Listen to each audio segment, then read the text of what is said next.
Celtic in Person Volume 2, Episode 2, Willie Orr, 1900 to 1904.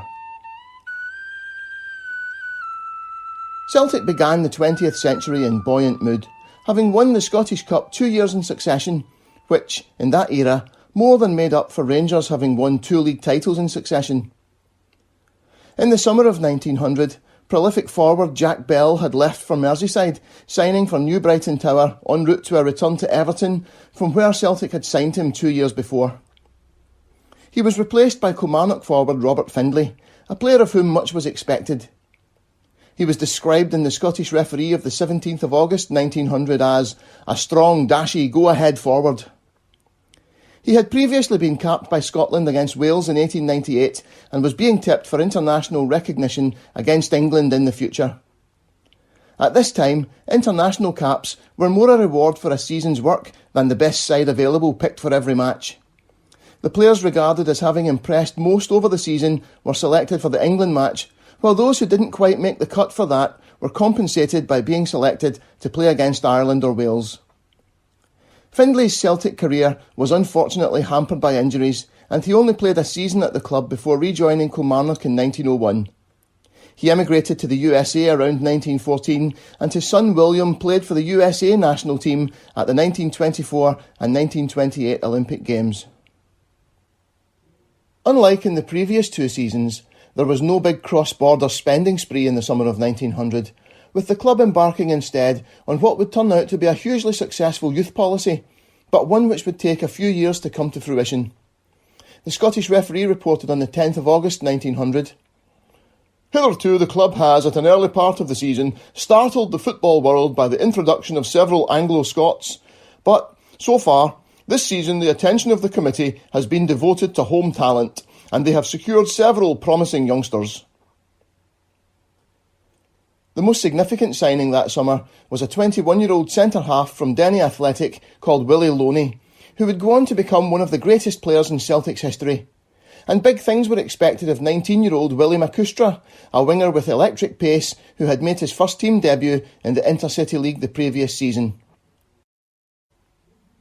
At the other end of his career from the 2 youngsters was Johnny Campbell, who was the latest Celt to be awarded a benefit match after long years of sterling service. The Dundee Evening Post of the 29th of August 1900 summed up his phenomenal career on the day of the match against Queen's Park. "Of all the football members of the clan Campbell, not one has gained honours so many and varied as the Celtic player of that name. Joining the ranks of the once famed Ben Burb in 1889, Campbell was early among the cups, helping to win the Glasgow Junior and Glasgow Charity Cups and running into the final of the Scottish. As a senior, he earned a gold badge in his first season when he assisted to win the Glasgow Cup, the first trophy of note to fall to the Celtic. Season 1891-92 will perhaps rank as the most glorious in the annals of the Parkhead Club, for in that season all 3 cups, Scottish, Charity and Glasgow, were secured by the green and white. In those days, the McMahon-Campbell combination was a revelation. Nothing like had ever been seen to approach it in the history of the game, and the highest honours fell to the pair in 1893 when they did battle for their country at Richmond. Campbell again appeared against England in 1898 and was again on the losing side, but last season he was on the right side and had a say in the victory. As showing what a really clever forward Campbell proved himself, it may be added that he took up a different forward position in each game, 1893 outside left, 1898 inside right, and 1900 inside left. As a wing, he also gained 3 caps against Ireland and, to crown all, crossed the border and proved himself the best centre in England. In this position, he piloted the Villa to victory in the league in seasons 1895-96 and 1896-97, and in the English Cup Final, the latter being the greatest in the long series of English final ties. Other Celts who took part in that famous game were Welford, Bell, Meehan and Storrier, and all admit that they never saw or took part in a harder game.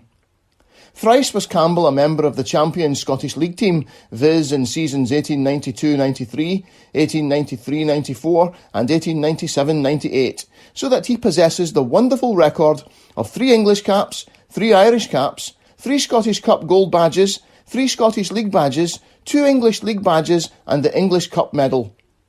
A long list this, to which may be added many minor caps, such as against English League twice, 1893 and 1900, and also several minor trophies as Staffordshire Cup, Birmingham Cup, Glasgow Cup and Merchants Charity Cup.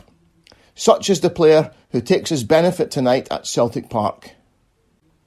Johnny Campbell was still only 28 years old and would remain at Celtic until 1903, when he joined Third Lanark, and in the twilight of his career was their inspiration as they won the league for the first time in 1904. He was, without a doubt, one of the greatest footballers of his era. Campbell, along with Sandy McMahon, was reported to be in fine fettle as the season began, the Scottish referee concluding on the 10th of August. In fact, McMahon is as sprightly as the youngest of them, while Russell and Campbell are displaying remarkable form. Danny Friel is highly pleased with his men and, like the directors, is confident of a most successful season. In fact, the trainer asserts he has taken a through ticket for victory. In summing up, it must be said that the club never entered upon a season's work with greater hopes of success, and all the players at their command are fit to strip at any moment. W.R., who was undergoing special treatment under the care of Mr. Allison at Manchester, has now returned fit and well. This sense of optimism would not be borne out by the events of the season about to unfold, even after a very good start to the league campaign.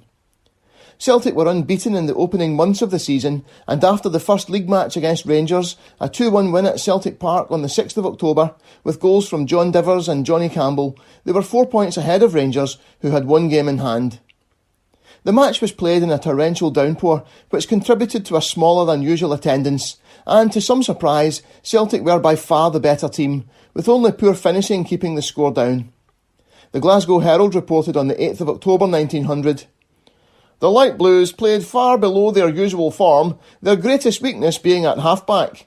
The Celts were easily the better team and deserved to win by a greater margin."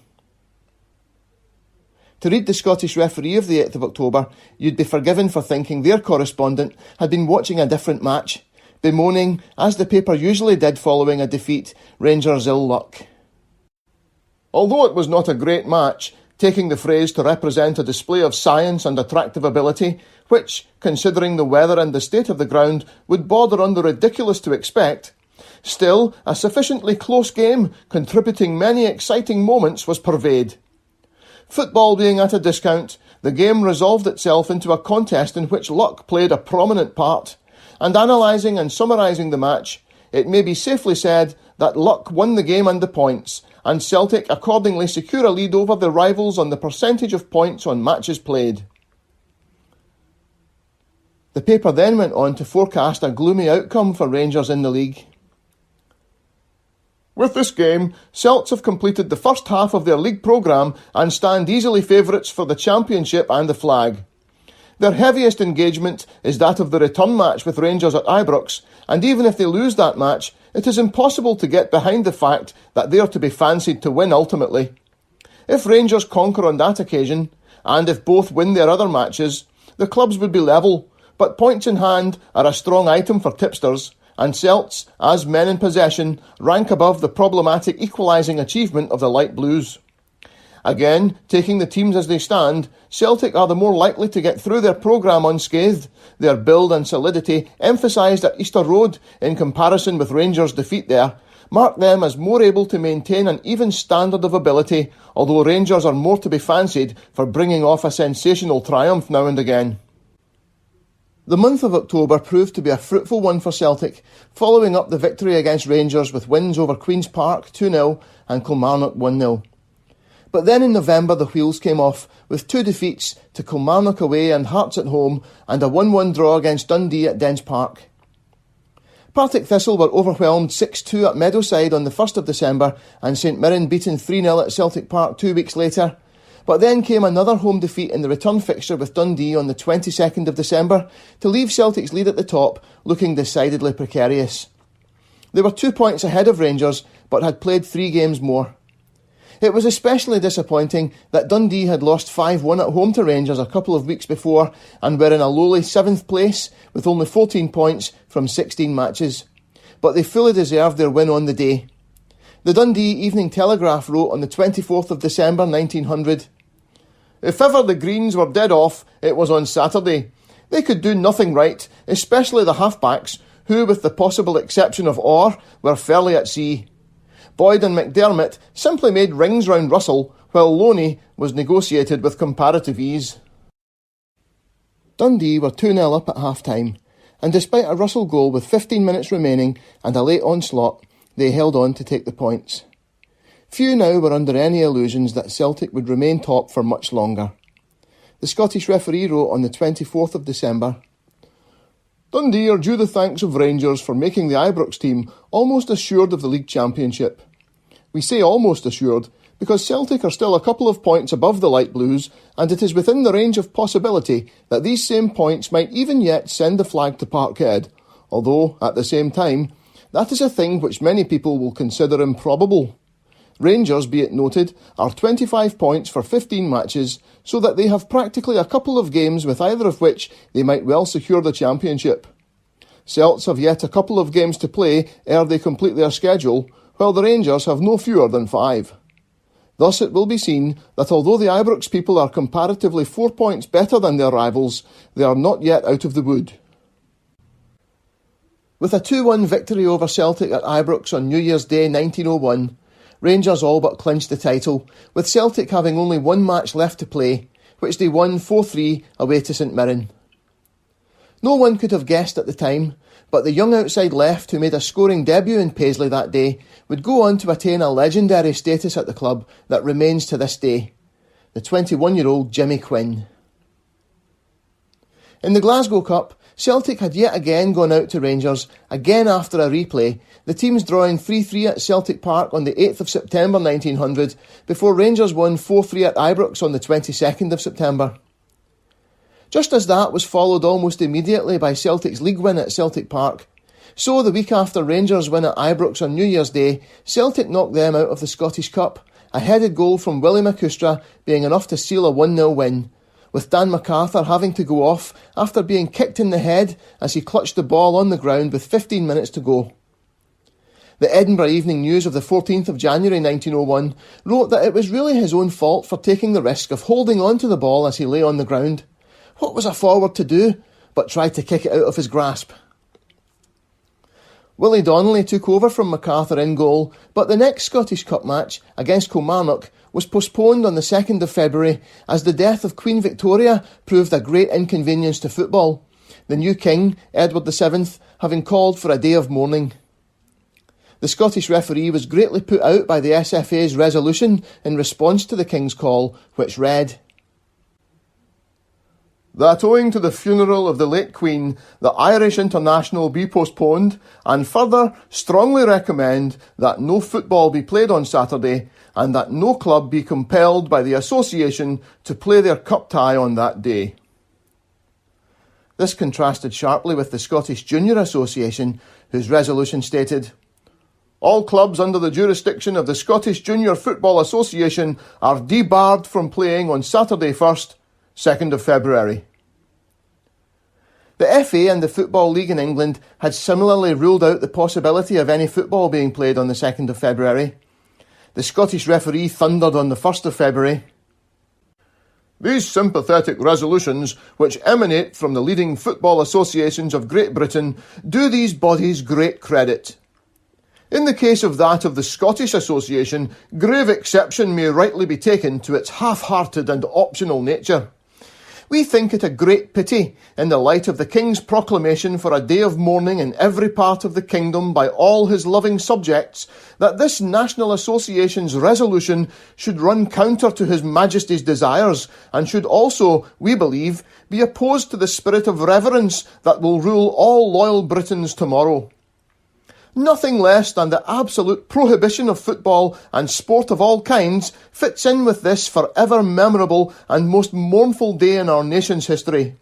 The very idea of playing football or sanctioning the playing of it is so utterly out of harmony with this sad occasion that one wonders how any body, by the ungracious and undignified slackness of its resolution, allows those over whom it rules to take refuge in its terms. We strongly recommend that no football be played.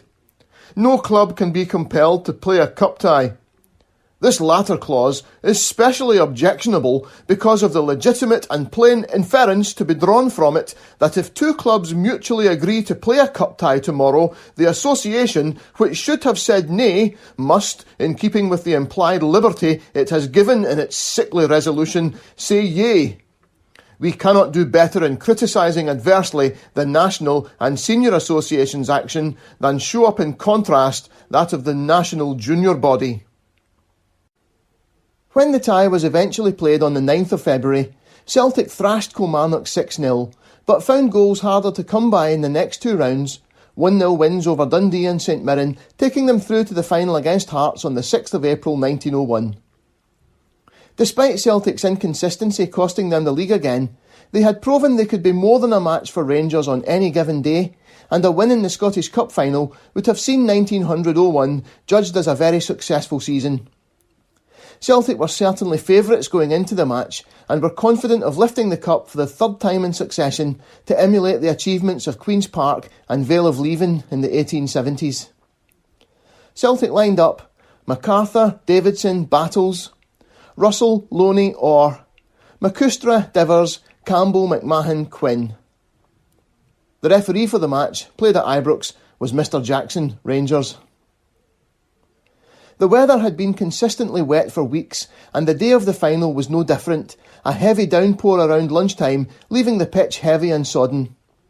On an energy-sapping, treacherous surface, the more youthful Hearts team coped better, and after a bright opening by Celtic, took control. The Scottish referee of the 8th of April 1901 wrote, "Forward, Celts were too slow, too calculating, and too methodical. They had, it is true, one rousing run near the close, but it is apparent that age begins to tell its tale, and that Celts Directorate, like Hearts, must early call upon younger, faster and fresher men to serve them. This was illustrated notably by the service rendered by Quinn, who scored the second goal very cleverly. He has good speed, pluck and power, but might have got the ball more." The general consensus was that the better team won on the day, but there was a sense of frustration for Celtic in the manner of the goals conceded, with the recently returned from injury MacArthur getting his hands to two of them, and one an own goal with a huge element of bad luck. The Athletic News wrote on the 8th of April 1901, "Thompson got nicely through the centre, and a stinging shot gave MacArthur trouble. McCustra next attempted to get away, but Baird, who was playing a safe game, brought him up, and Walker, getting possession, slipped on Thompson, who went ahead and shot with some force. MacArthur met the ball with both hands, but it skidded off those members into the net." Celtic equalised just before the half-hour mark when a Willie Orr free kick was headed in by Russell, but 10 minutes later Hearts were in front again from an own goal, Athletic News recording, "Bell took the ball past Davidson and shot on the run. MacArthur had difficulty with the effort, but he would have managed it all right had not Davidson come rushing in on top of him in his eagerness to clear and knocked the ball through." It looked all over after an hour when Thompson scored a third for Hearts, MacArthur again getting both hands on the shot but unable to keep it out. But then Celtic rallied and Jimmy Quinn showed his potential with a brilliant goal, speeding past the Hearts fullback on the left wing and blasting a shot high across the goalkeeper from a tight angle in at the far post. Celtic pulled level with 10 minutes remaining when, as so often before, a header was powered home by Sandy McMahon from Willie McCustra's corner, and suddenly an unlikely victory seemed on the cards. But it was Hearts who snatched the cup with a last-minute winner to leave Celtic dejected. A season that seemed filled with promise in August ended with nothing, having come so close to bagging the most coveted prize of all after the implosion that cost Celtic the league. The Scottish referee wrote on the 8th of April 1901, "We congratulate the Heart of Midlothian in again reaching the premier position in Scottish Association football." Despite Celtic's implosion in the second half of the league campaign, 1901 would have been considered a very successful season if Hearts had been beaten in the cup final, but now there was only a sense of frustration at what might have been. New blood was clearly required, but in Jimmy Quinn, although it would be a few seasons yet before he became the rampaging centre-forward of legend, there were signs of promise. The Athletic News writing, "Quinn's goal was a fine one, and, indeed, the youngster was one of the best workers on his side." New faces were indeed brought into the Celtic team for season 1901-02 in the shape of goalkeeper Robert McFarlane, fullback Hugh Watson and forward George Livingston. McFarlane would play one full season as first-choice keeper, while Watson was a hard-as-nails fullback whose career was effectively ended by injury just as Celtic embarked on their first golden age after winning the Scottish Cup in 1904. Livingston was quite a capture from Sunderland at the time, but left for Liverpool at the end of the season and eventually signed for Rangers in 1907. The new season proved a big improvement in the league for Celtic, who had a 100% record until a 2-2 draw at Ibrox on the 5th of October 1901 and did not lose a league match until a 2-1 defeat at home against Hearts on the 3rd of November. The biggest controversy of the season to that point had been in the Glasgow Cup, where Celtic again met Rangers in the final on the 26th of October 1901. The Glasgow Association had already set the admission price at the usual sixpence, so when Celtic and Rangers qualified for the final, there was no question of playing it at Second Hampden, Celtic Park, as it was too small for the masses who would turn up. Only Celtic Park or Ibrox was large enough to host the final unless the admission fee was raised to £1, which traditionally cut the crowd by around half. The Scottish referee reported on the 18th of October 1901. On a vote, Ibrox was carried by the narrow majority of one vote, 4-3, over Hampden. In fairness to Celts and Rangers, we may mention that previous to the vote, Messrs O'Hara and A.B. Mackenzie balloted whether Ibrox or Parkhead should be the venue, and, as Mr Mackenzie won, Parkhead was not voted upon. As it may savour of selfishness, this locking up of the final to one of the finalists' fields, we have to excuse it first of all on grounds of public safety. Ibrox is a model enclosure, and there on the 26th inst, for the humble tanner, every spectator will be able to witness in comfort and security the first grand final of the season. Those closing remarks may have come back to haunt the writer later in the season. On the day of the final, Rangers raced into an early 2-goal lead, but Celtic fought back strongly, Willie McCustra pulling one back and Johnny Campbell converting a penalty after a Rangers defender had used a hand to keep out a shot on the line. The teams crossed over at 2-2 and no further goals were scored.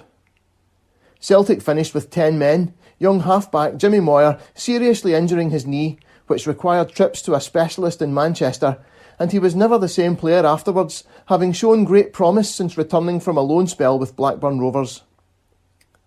Celtic then insisted that in all fairness, the replay should take place at Celtic Park rather than Ibrox, but controversy arose with the Glasgow Association voting it should take place at the original venue. There is some doubt as to Rangers' position on the matter. The Dundee Evening Telegraph on the 30th of October reported, "The Association is entirely responsible for the deadlock, as Rangers are understood to have been willing to go to Celtic Park in the event of this being the finding of those responsible for the arranging of the venue. It is doubtful if the Rangers will accept the cup and badges.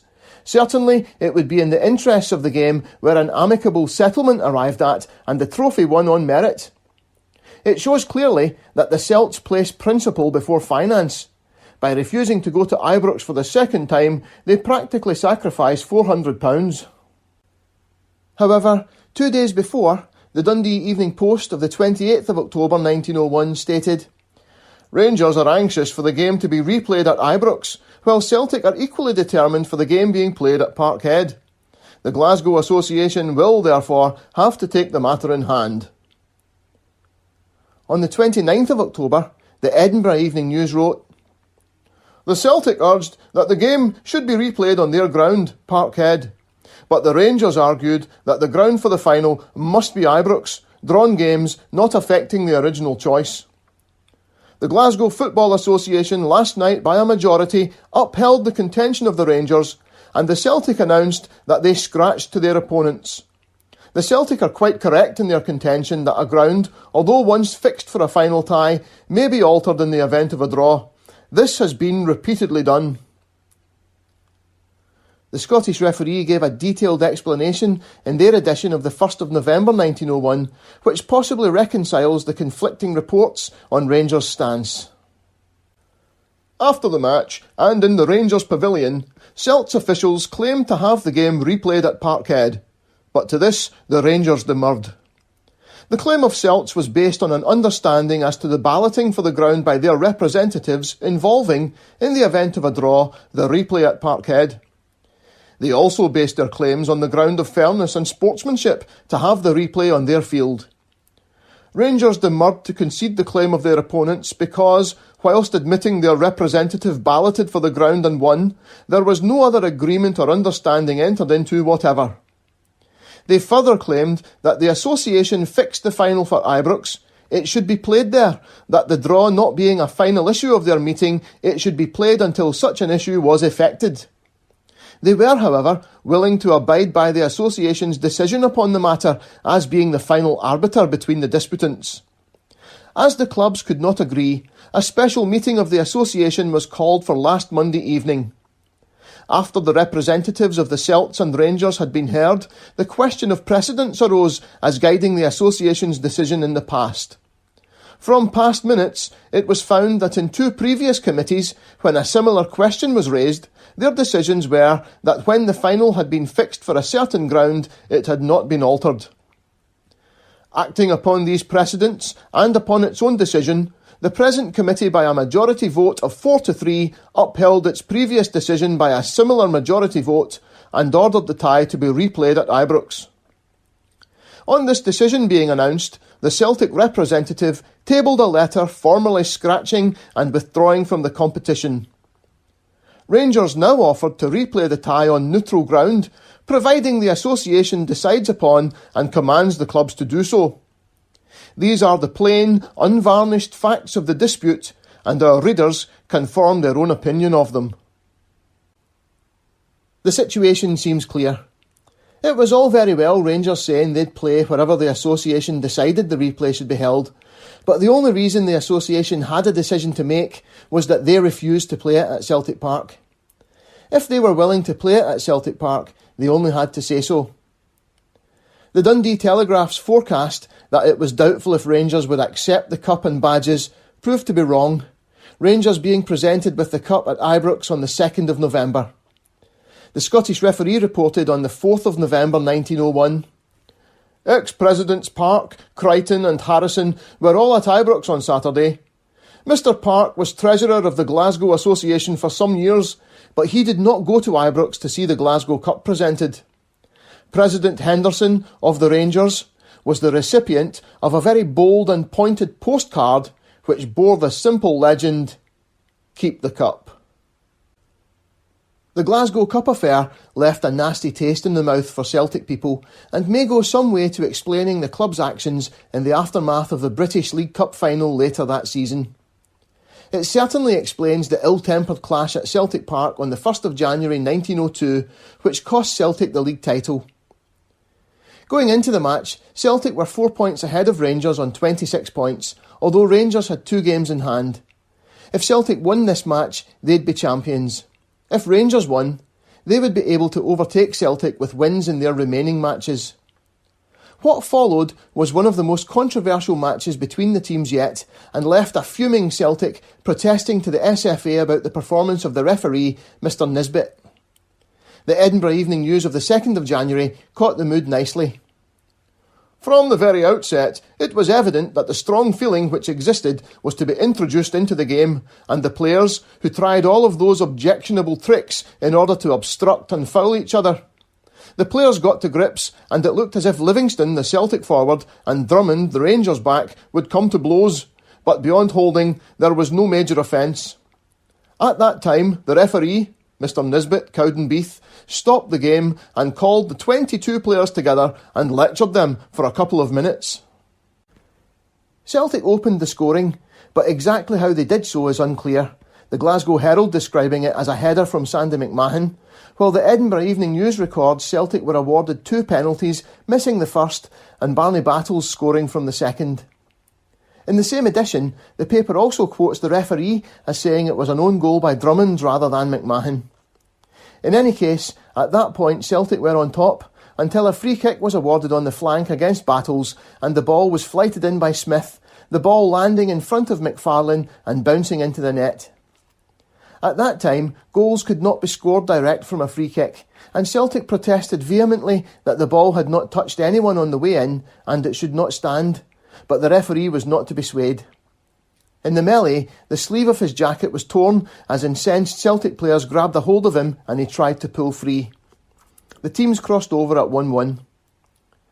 Celtic were further incensed by Rangers' second goal a few minutes into the second half when, from a corner kick, McFarlane was charged by two Rangers players, the ball breaking to Campbell and off his chest from where it trundled towards the line. It was cleared by the Celtic defence, but not before Mr Nisbet decided it had crossed the line. Celtic's protest over the goal was twofold. It was legitimate at the time to charge the goalkeeper once he had a hold of the ball, but not before. They argued McFarlane was charged before he had a hold of the ball and that it had not crossed the line. This time, as the referee tried to reach the halfway line, he was tripped by Sandy McMahon, deliberately in the referee's opinion, and the Celtic forward was ordered off. Rangers then went 3-1 up before Harry Marshall pulled one back for Celtic, and the 10 men were threatening an unlikely comeback, Willie McCustra and George Livingston both missing chances, before Rangers scored a late fourth goal to secure the points. Celtic lodged an official protest against Mr Nisbet on the grounds of his alleged incompetency and that he had not allowed the full 90 minutes for the match. The committee rejected Celtic's protest, but Mr Nisbet did himself no favours by granting an interview to the Edinburgh Evening News, which was published on the 2nd of January 1902. A representative of the Evening News had an interview this forenoon with Mr Nisbet, the referee in the Rangers-Celtic League match at Glasgow yesterday, which produced a crop of incidents, fortunately very unusual on a Scottish football field. In all his experience of refereeing, which extends to about 20 years, he declares he never officiated in such a game as that of yesterday, not even in the provincial towns. He considers that it was a disgraceful exhibition on the part of the Celtic. The Rangers, he said, were scrupulous in their play, and when a Rangers player did anything amiss, he was more forcibly checked by his own comrades even than Mr Nisbet. Having regard to the importance of the match, Mr Nisbet considered it advisable to interview the players prior to the game in order to impress upon them that they should refrain from all unnecessary roughness during the game. After play commenced, however, not many minutes elapsed before the Celtic began to display a somewhat aggressive feeling. Soon after the start, for instance, Battles, he said, deliberately fouled Wilkie. Mr Nisbet cautioned him and informed him that if anything similar occurred again, he would ask him to quit the field. Matters, however, did not improve, the Celtic still being to blame. Eventually, Mr Nisbet, recognising that he would have to adopt some drastic measures to keep the players in control, called the men together and cautioned them that if the infringements were repeated, he would put the first offender off without further warning. Mr Nisbet's words do not quite ring true. No newspaper reports of the match single out Celtic as being solely to blame for the rough play, and if Rangers were blameless, why would he call both teams together and warn them the next offender will be sent off? Continuing in this vein, Mr Nisbet described some of the main flashpoints. Later, the referee had occasion to give a foul against Marshall for attempting to trip Campbell. The place was beautifully taken by Smith, and the ball landed just in front of the goal and cannoned off one of the players into the net. The ball went through off either Hamilton, Campbell or McFarlane, who were all in the goalmouth. When the ball was shot in, it was going straight for the centre of the net, but on touching one of the players, it deviated in its course and went into the corner of the goal. Mr Nisbet says he has no doubt that the ball touched one of the players. He was quite close at hand and could not be mistaken. Of the McMahon sending off after Rangers' second goal, the interview went on. The Celtic, being one down at this time, were apparently rather aggrieved. They objected to the decision, and while Mr Nisbet was walking away from the goal to the centre of the field, McMahon came up to him and deliberately kicked him on the outside of the right leg, and at the same time threatened that something would be done to him. The referee, immediately on being kicked, ordered McMahon off the field. At the first, he did not seem inclined to go, but Mr Nisbet told him that the game would not proceed until he had left the field. When McMahon saw that Mr Nisbet was determined, he went to the pavilion. By granting an interview to the press, Mr Nisbet incurred the wrath of the league. After noting that Celtic's protest had been rejected, the Scottish referee reported on the 13th of January 1902, "The league unanimously dismissed the protest, so that, as a referee, Mr Nisbet was, in its opinion, and still is, a competent official." Altogether irrelevant to the question raised by the protest, Mr Nisbet was asked through the chairman of the league as to whether he had sanctioned certain interviews which appeared with reference to the match and the incidents thereof. This query he partly answered and partly declined to answer. Interpreting his declinature as a slight to the meeting, and probably regarding his action in being interviewed as ultra vires of his powers as a referee, the league forthwith decided to erase his name from their official list, and this was accordingly done. To rub salt in Mr Nisbet's wounds, no action was taken against McMahon because the referee had not sent his report on the incident within the required 3 days. Therefore, in a decision that caused great scandal and rumbled on for weeks, the chairman of the SFA Disciplinary Committee ruled that there was nothing the SFA could do. Mr Nisbet claimed to have posted his report at 10:30 a.m. on Saturday the 4th of January, but the chairman pointed out it was postmarked the following day. One member of the committee pointedly remarked that if Mr Nisbet had devoted half the time to writing up his report as he had in giving newspaper interviews about the match, the report would have been submitted in plenty of time, while another said if he was in Nisbet's position, he wouldn't have left it till the last possible moment to send in the report. Celtic went on from the New Year's Day match to reach the final of the Scottish Cup again, this time against Hibernian, after gaining revenge on Hearts by knocking them out in the quarter-finals after a replay. In a disappointing final, Celtic lost 1-0 as Hibernian won the Scottish Cup for the only time in the 20th century, not winning it again until 2016. The Scottish Cup Final that year had to be postponed by 2 weeks and was played at Celtic Park instead of Ibrox, the venue originally chosen, because of the tragedy that occurred there on the 5th of April 1902 during the Scotland-England international match at the new ground.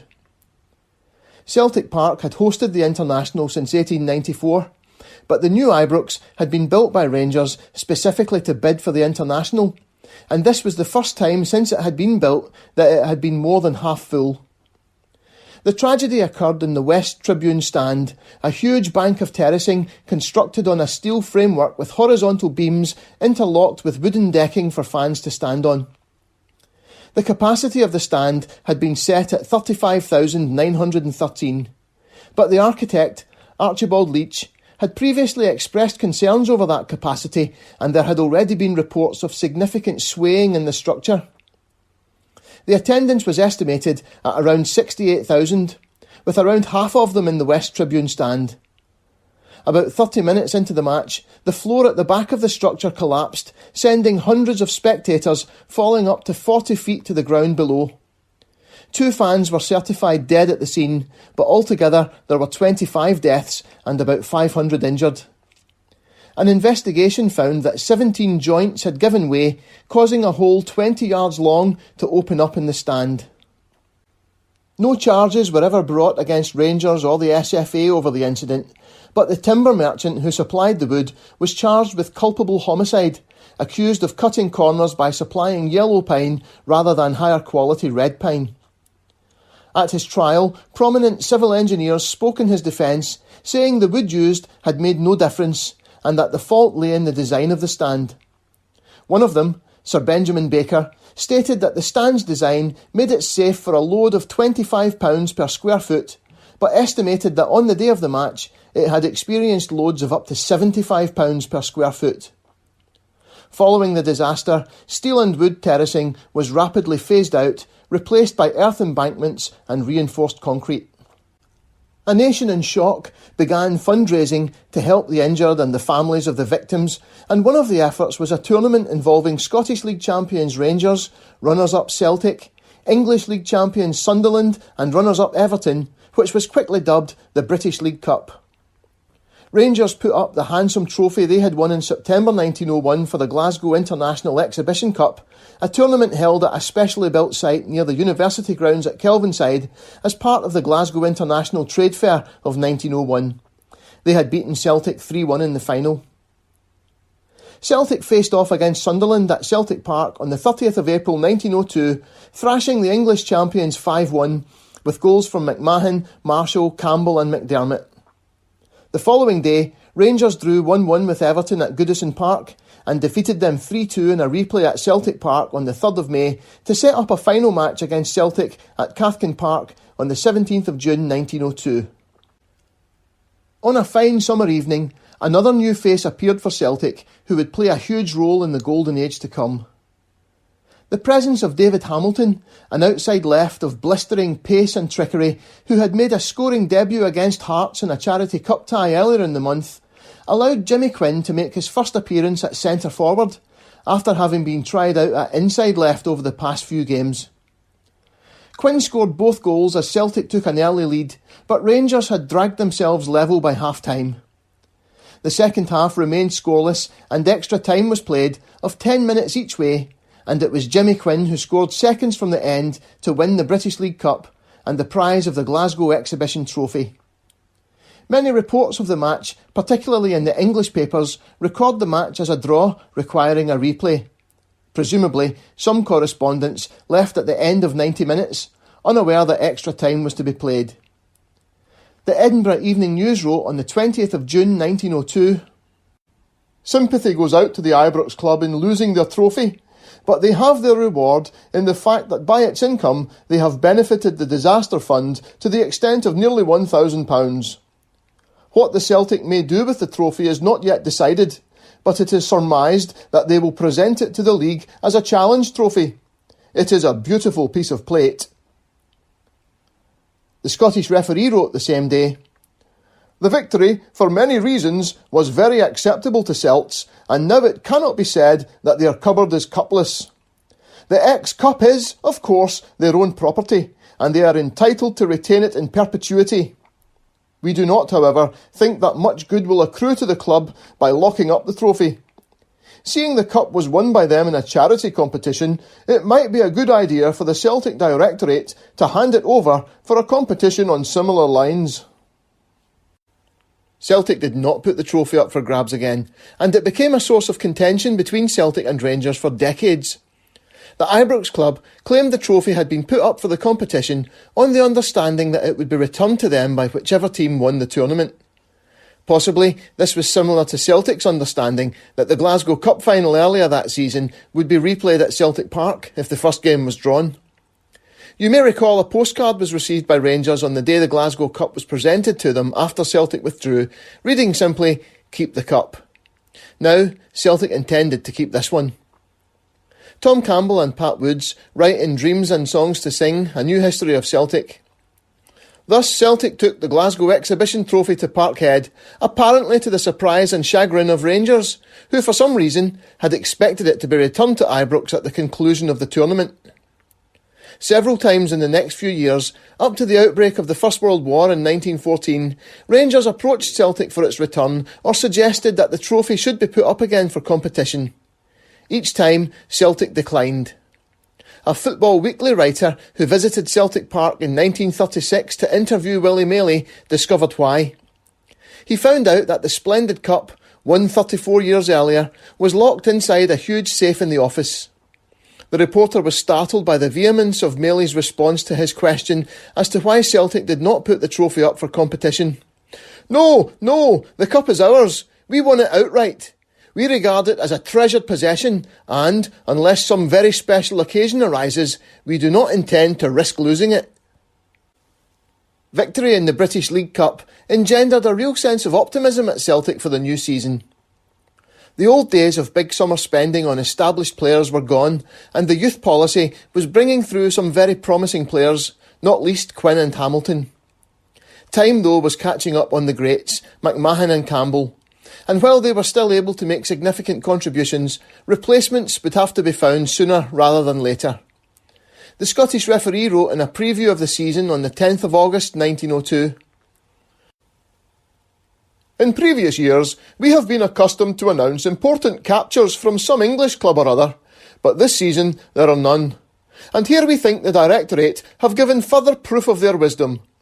It is to junior talent they now direct their attention, and of this variety they have already secured some most promising colts. At goal, the club has once more to make a change. For many seasons, MacArthur served them in this position with great ability, but the days of his greatness are past. McFarlane filled the position very fairly last season, but he has now returned to English service, of which he has now great experience. This season's custodian will be A.F. Macpherson, who hails from Morton, in which team he earned for himself a reputation which we now fully expect to see further enhanced in his new quarters.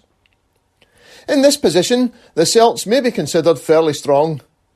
At back, H. Watson and B. Battles will once more appear. Davidson, however, will be an absentee next season, as he has been transferred to Manchester. A promising substitute has, however, been secured in D. MacLeod of Stenhousemuir. In the Warriors team last season, this lad proved himself a hero, and in him the Celts have got one who at any time can take up his place with safety. In the half-back line, the old stars are once more retained, Orr, Marshall, Loney and Moyer all being at the call of the club.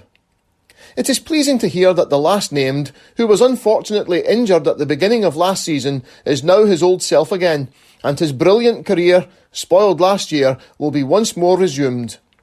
This lad, we think, will ere long be honoured by the SFA.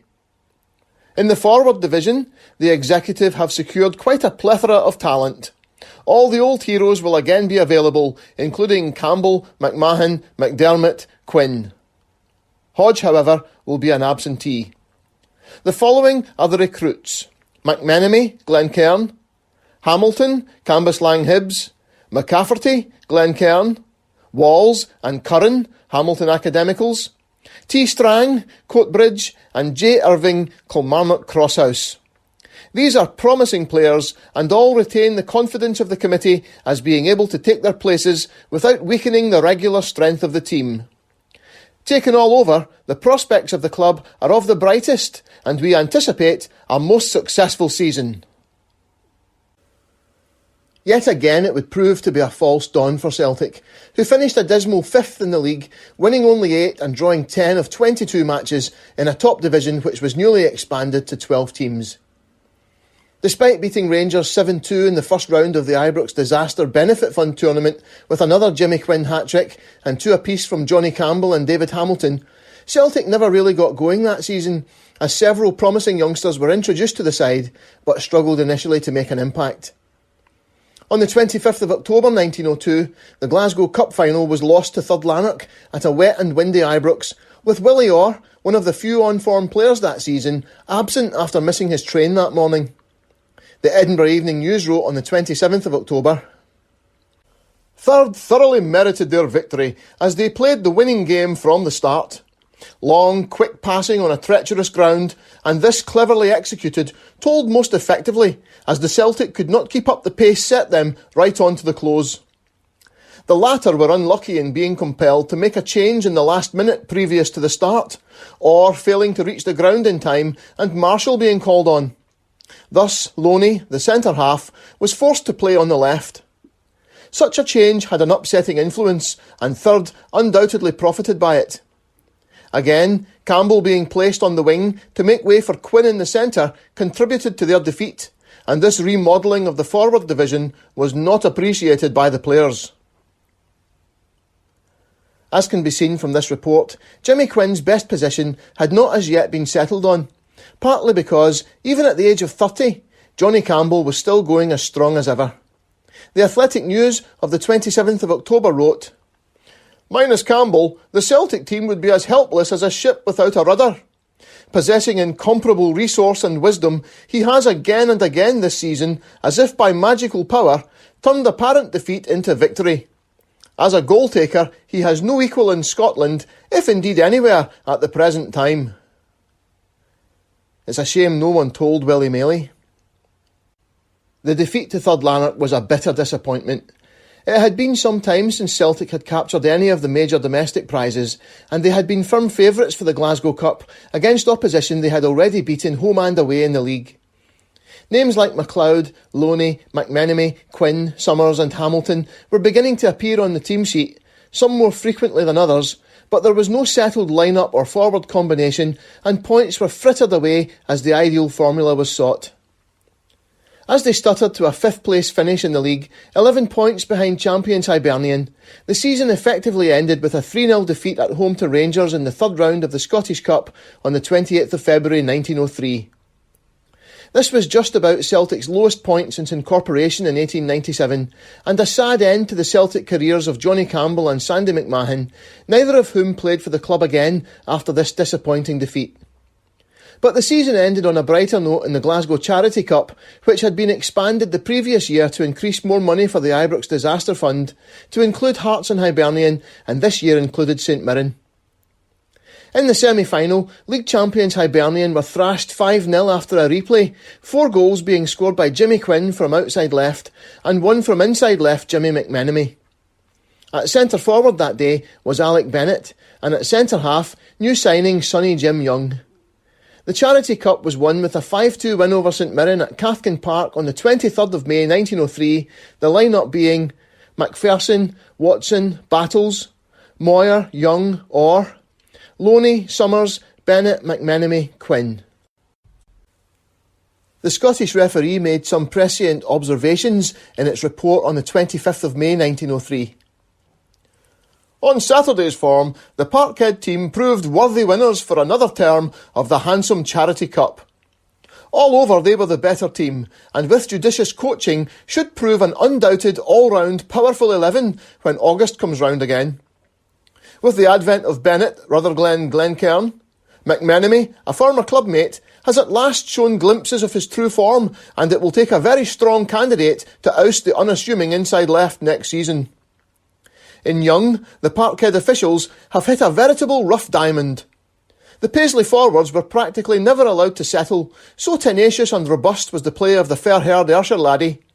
There is likely to be some heartburnings when the Celts come to settle their middle division at the opening of next season's campaign.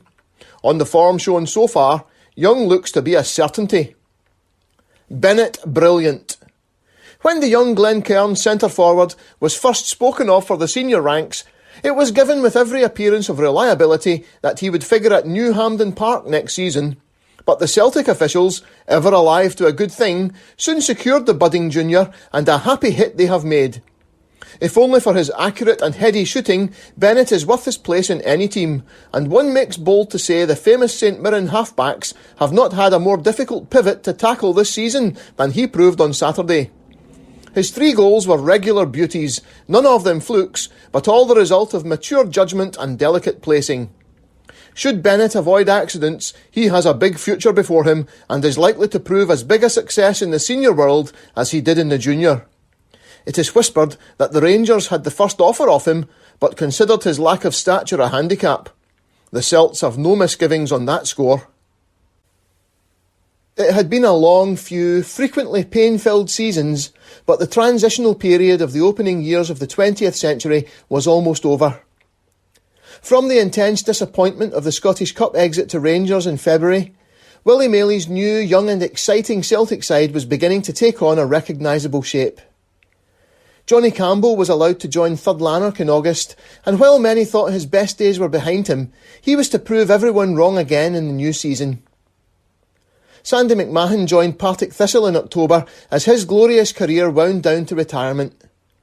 With their departures, only Barney Battles remained from the successful Celtic team of the mid-1890s.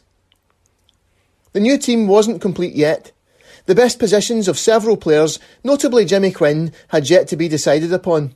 But all of the parts were now in place for a team that would sweep all before it for the rest of the decade, and their first flowering came in season 1903-04. The league campaign yet again ended in disappointment, Celtic finishing in joint third place along with Rangers, 1 point behind Hearts in second place on 39 points from 26 games as the division was extended again to 14 teams. The champions that season, inspired by Johnny Campbell, were Third Lanark. Just as he had been allowed to leave Celtic in 1895 and gone on to lead Aston Villa to the English title the following season, Campbell had again proven Celtic wrong in writing him off. Celtic's first match against Third Lanark in season 1903-04 marked one of the most significant days in the club's history, as for the first time the team took to the field in green and white hoops on the 29th of August 1903. The Scottish referee recorded on the 31st of August. The Celts appeared in new jerseys on Saturday, horizontal stripes of green and white instead of vertical. For some time the change rather tickled one, but latterly the alteration was appreciated. The players also wore black armlets in memory of Mr. Hugh Murphy, who died during the week. Some say the hoops may have been worn in the first match of the season against Partick Thistle on the 15th of August, but the match against Third Lanark is the first time the hoops were noted in the newspapers, and the Scottish referee report does give the impression that this was the first time. The match itself was an inauspicious debut for the jersey that would become synonymous with the club. The forward line of Muir, Grasham, Bennett, Summers and Quinn being noted for their effort and skill, but lacking a cool head to lead them. All the more galling was the brilliance of Johnny Campbell in the Thirds front line, the Scottish referee writing, Campbell's judgment made a world of difference to the Cathkin forward rank on Saturday. The Celts forwards wanted a leader badly. They did well individually, but there was always something a-wanting when the pinch came. As it was, the home men, although they did a lot of pressing in the second half, were really seldom dangerous. Any shots, bar one, which came Rayside's way, were easily accounted for. Not one of the Celtic forwards distinguished himself. On the Celtic side, Summers and Quinn were most noticeable. Taken all over, the Third were the better team and merited their victory, much of it being due to the heady play of Wilson and Campbell, who executed some brilliant movements. The veterans were the most successful forwards on the field. Campbell did not score on the day, but with his prompting, Thirds were 3-0 up by half-time, and despite having the wind behind them in the second half, Celtic could only reply with a solitary Alec Bennett goal in the 50th minute. Third Lanark were to prove a thorn in Celtic's side that season, repeating the 3-1 scoreline in the return league match at Cathkin Park on the 28th of September, and defeating Celtic in a replayed Glasgow Cup Final at Ibrox on the 28th of November 1903, Johnny Campbell scoring a rather fortunate winner as his shot squirmed between goalkeeper Davy Adams's legs. Once again, voices were being raised about the decision to release Campbell, who appeared to be just what Celtic's exciting but inexperienced forward line needed to bring out the best in them. By the end of 1903, Willie Orr had been moved to right half to accommodate Jimmy Hay, with Willie Loney now established as centre half. Bennett, McMenemy, Summers and Quinn were becoming regular starters, but Quinn was still more often than not played on the left wing. A 4-1 win over Port Glasgow Athletic on Boxing Day, with centre-forward Sam Gilligan netting a hat-trick, saw Celtic into third place, equal on points with Third Lanark on 25 points, 4 behind leaders Rangers, who had played 3 games more than Celtic and 4 games more than Third Lanark. From this promising position, the league began to slip away in the new year, when a 2-2 draw with Rangers at Celtic Park was followed by a 4-3 defeat to Airdrieonians in Celtic's first ever visit to Broomfield, after fullback Hugh Watson broke his leg in the first 5 minutes. The match was also significant for being the first appearance of the legendary half-back line of Young, Loney and Hay in the absence of Willie Orr. As if to underline their potential, the 10 men raced into a 3-1 lead, but tired badly in the closing stages. A 78th minute penalty allowed Airdrie to pull level, and an exhausted Celtic couldn't hold on for the draw, conceding an 86th minute winner. A few days after the Broomfield disappointment, Celtic's Scottish Cup first round opponents, Stanley, announced they were scratching from the competition. In an unusual turn of events, it appears the Perthshire club were paid to drop out. The Scottish referee reported on the 15th of January 1904. After all that has been said, Celtic and Third Lanark clubs have deemed it politic to approach their opponents in the first round of the Scottish ties with the view of buying them over, and both have been successful. Stanley has scratched to Celtic, and Newton Stewart have scratched to Third Lanark. I understand both of the pygmies have received handsome considerations. This now gives us 3 clubs already qualified for the second round: Morton, Celtic and Third Lanark. The 2 first mentioned have fixed up with each other for the 23rd, but Third Lanark are still open. The walkover in the first round meant Celtic's Scottish Cup campaign didn't get underway until the 13th of February, away to St Bernard's. Doubles from Jimmy McMahon and Willie gave Celtic a 4-0 win and set up what proved to be an epic third-round tie against Dundee. Only a late David Hamilton equaliser kept Celtic in the cup at Celtic Park on the 20th of February, with Dundee putting in a tremendous performance which deserved the win. A week later, the teams drew 0-0 in the replay at Dens Park. Once again, fortune smiled on Celtic, with the Dundee Evening Telegraph writing on the 29th of February 1904. That luck which has been with Celtic in point of play in the two Scottish Cup ties with Dundee continues. The announcement in Saturday's Telegraph that the third meeting was to take place at Parkhead this week convinced one that everything was favouring Celtic. Dundee have far from lost hope. Indeed, they are quite cheerful and feel that fortune for them will surely come this week.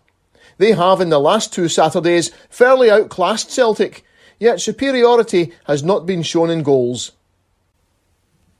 Celtic had made another reshuffle for the replay, the young, Loney and Hay half-back line being utilised again, and the change meant Willie taking up the position he would fill for the next 3 years at left-back. His move to defence signalled the beginning of the end of Barney Battle's Celtic career. For the second replay, the defensive half of the team was the same, but Sam Gilligan dropped out, Alec Bennett moving to centre-forward and Bobby Muir coming in at outside right. For all their ill luck in the first two matches, Dundee were blown away in the second replay as everything in the Celtic lineup clicked and they rattled in 5 goals without reply at Celtic Park on the 5th of March 1904.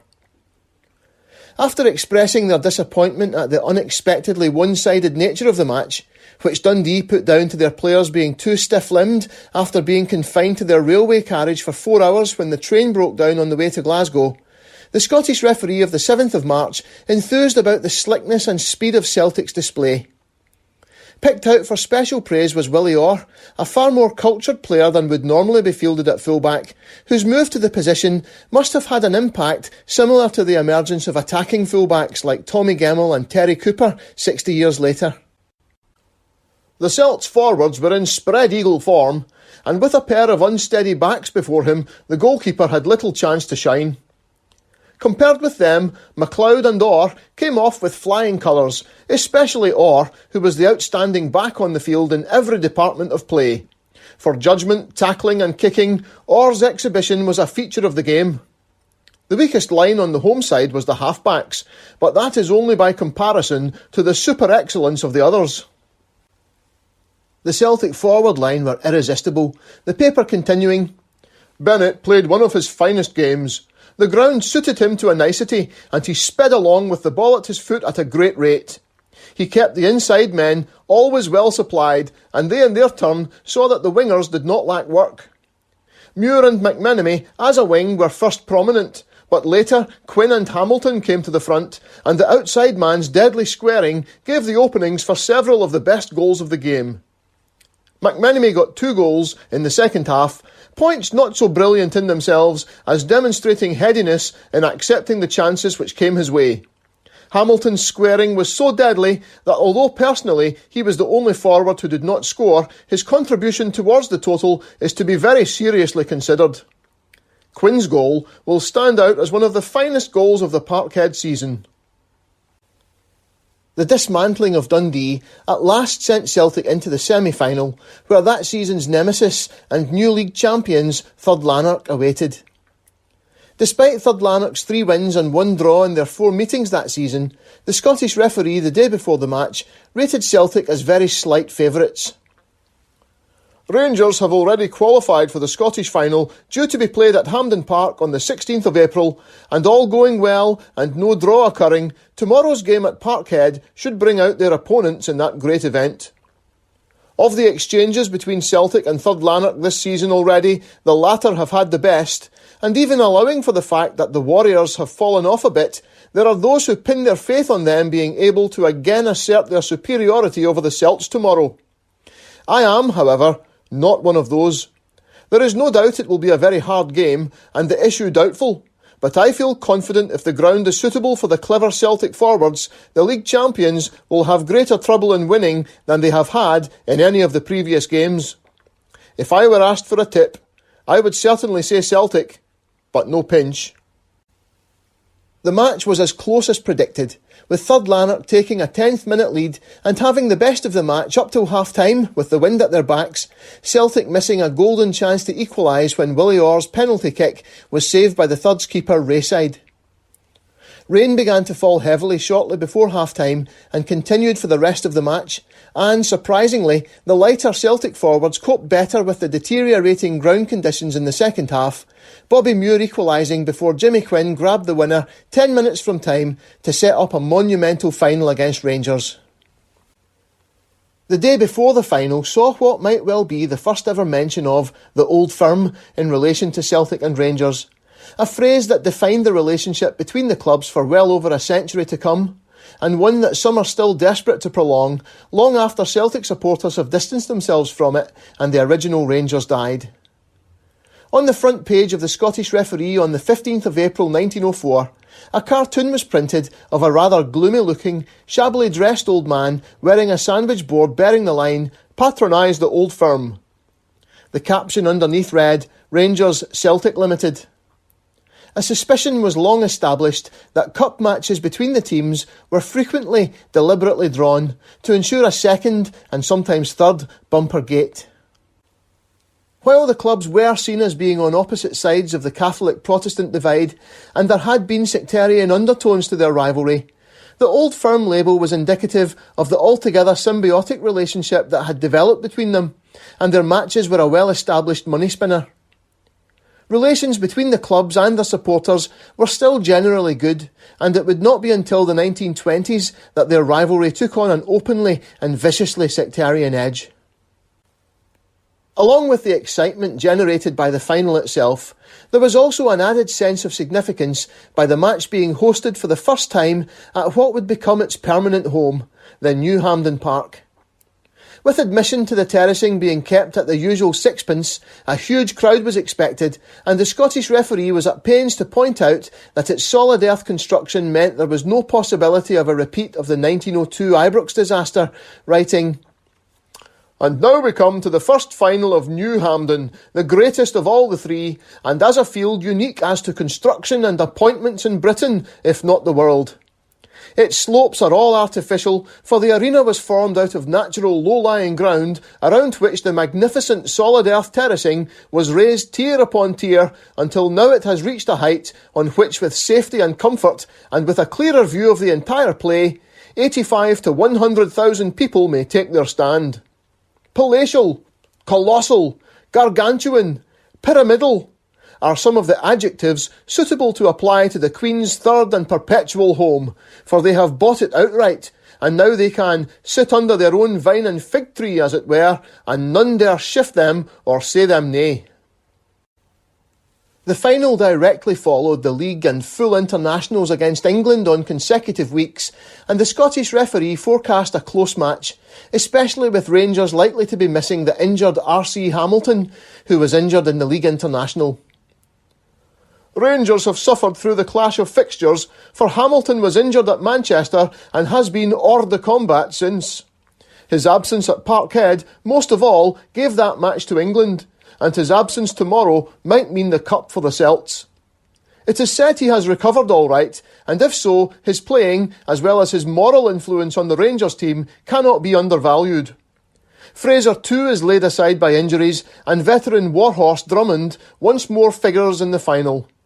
Curious that he and his partner, N. Smith, were in the Rangers final of 1894 versus Celtic. This is proof of their grit. Celtic, on the other hand, have no representatives of the 94 team with them tomorrow, nor have they any of the 1899 team which turned the tables on the Rangers of 94. Celts should be the fresher team, although there may be more football in the Rangers. On season's form, the Light Blues should win, but it is nearing the end of the season, and this is a match of an hour and a half. Looking to their draws this season, and of others, we shall not be surprised if they answer to use and wont, and baptise New Hampden's first final with the familiar draw. The spectacle at Hampden on the 16th of April 1904 more than matched the occasion, with almost 65,000 spectators pouring into the stadium, which, it was reported, could easily accommodate thousands more on a beautiful spring afternoon. A morning downpour left the surface slick but firm underfoot and perfect for the quick passing style of the youthful Celtic forward line. The first New Hampden Scottish Cup Final marked the beginning of a new era for Celtic. The day when a young team, painstakingly put together and nurtured by Willie finally came to fruition. Ironically, the catalyst for this first flowering was an enforced change as Alec Bennett was forced to drop out through injury, thrusting Jimmy Quinn, an erratic performer at outside and inside left, if he was even selected for most of the season, into the centre, where he had played and played well before, but never so breathtakingly as he did on the day of the 32nd Scottish Cup Final. Celtic lined up Adams, McLeod, Orr, Young, Loney, Hay, Muir, McMenemy, Quinn, Summers, Hamilton. After losing the toss, Celtic kicked off into a strong breeze and the glare of the sun, but to the general surprise of most observers, threatened to sweep Rangers aside in the first 10 minutes before disaster struck. The Scotsman reported on the 18th of April 1904, "The loss of the toss appeared to affect the Parkhead forwards very slightly, as they early got into a fine-going stride, and by dint of pretty passing, dashing wing play and readiness in shooting, they caused their opponents to take a secondary position. During this period of stress, the Ibrox defence stood the test gallantly, and if the trickery of the opposing forwards was at times hard to combat, and if their shooting frequently gave cause for much anxiety, Drummond and his comrades at the end of 10 minutes had the satisfaction of repelling the opposition. A. Smith then broke away for his side, and after giving Young and McLeod the slip, he shot across goal, where Speedy, from a good position, headed into the custodian's hands. Adams clutched the ball, but, being apparently excited, he let it drop at his feet and roll into the net, thus giving his opponents a goal on their first visit. Not for the last time at Hampden, a Celtic goalkeeper had gifted the opposition the lead, and Rangers went further ahead minutes later, Speedy crashing home a shot from close range after Adams was crowded out at a corner kick. Lesser players might have crumbled at this misfortune, but these young Celts barely paused for breath before resuming their dominance. Jimmy Quinn pulled one back with a brilliant individual goal, as described in the Dundee Evening Post of the 18th of April. He was standing just beyond the centre line when Loney slipped the ball to his foot. Quinn trapped, and surmounting the opposition which Stark put in his path, he tore down the field with the Rangers centre-half in hot pursuit. The Nick Smith hurdle was still to be cleared, but Quinn managed it and sailed into goal with the ball at his toe, clinching a brilliant piece of work by beating Watson with a lovely shot. Thunderous applause resounded through the enclosure, and well did Quinn deserve it. Bobby Muir crashed a shot against the crossbar as Celtic continued to swarm over the Rangers' defence. The Dundee Courier wrote on the 18th of April, "Smith and Drummond, while still active and enthusiastic, were not in it against the fleet youths in the Celtic front line, and at half-back, Rangers were none too well served, for Robertson was not at his best, and Quinn gave Stark the slip times without number." The comeback was completed shortly before half-time, Quinn converting after great work by Muir. The Scotsman recorded on the 18th of April, "Towards the interval, Muir ran up the wing at a great rate, and when approaching goal, he was met by Robertson and Drummond. He succeeded in evading both these players, and from the corner flag, centred with fine judgment. Quinn, who was in front of goal, met the ball and sent it past Watson for the second time. This, the equalising goal, was greeted with great cheering." Rangers opened the second half determined to restore their lead, but after Mackey had shot high and wide from a great chance, Celtic hit back strongly. The Scotsman wrote, "This lucky escape caused the Celts to make desperate efforts to get away from the role of defenders. Hay was the player who gave the forwards the first opportunity to break away, and this they did to effect, for on reaching goal, a shot by Summers grazed the upright." The pressure from Celtic was thereafter relentless, Watson in the Rangers goal making several outstanding saves. But it was Quinn, with another piece of individual brilliance, who finally put Celtic ahead with about 15 minutes to go. The Scotsman reported, "A long kick by N. Smith was met by Orr, who, after dribbling a bit, sent on to Hay, who in turn slipped the ball forward to Quinn. Catching it on the side of his foot, he sent it past Stark, and racing at top speed he made for goal.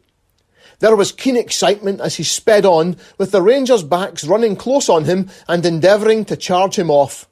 He, however, clung to the ball till within an arm's length of Watson, when he softly tipped it into the net for the third time. The supporters of the Parkhead side cheered lustily, and the Celtic players themselves, having got the lead, gave many signs of their delight. Quinn was swamped by delirious teammates, no doubt astonished and delighted by his sensational display, as brilliant as it was unexpected. They saw out the remainder of the match, looking by far the more likely side to score again, and the final score of 3-2 was a poor reflection of Celtic's superiority.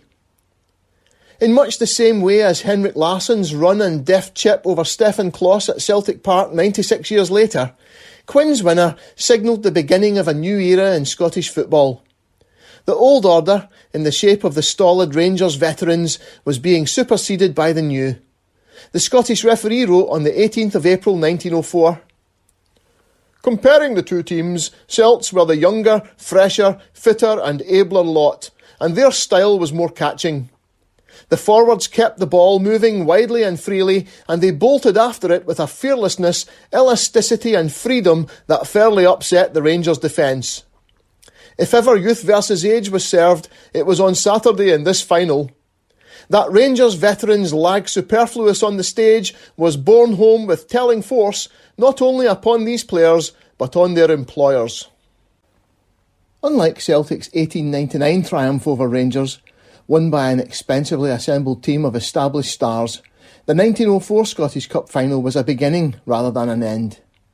Celtic's brilliant young team, of whom only Willie had been a regular starter in the old century, were only getting started.